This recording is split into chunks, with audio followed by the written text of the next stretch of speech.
my portion. I have promised to obey your words. The law from your mouth means more to me than large quantities of silver and gold.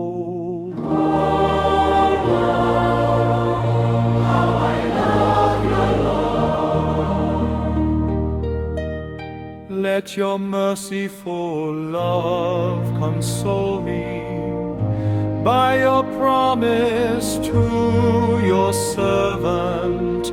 Show me compassion that I may live, for your law is my delight.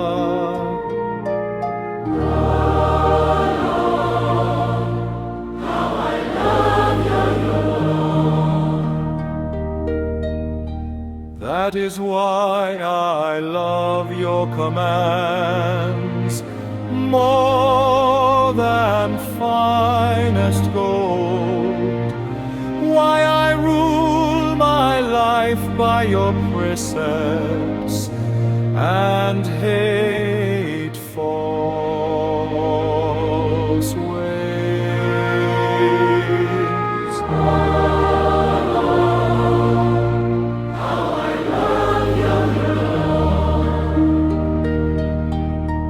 Your decrees are wonderful indeed, therefore my soul obeys them. The unfolding of your word gives light and understanding to the simple.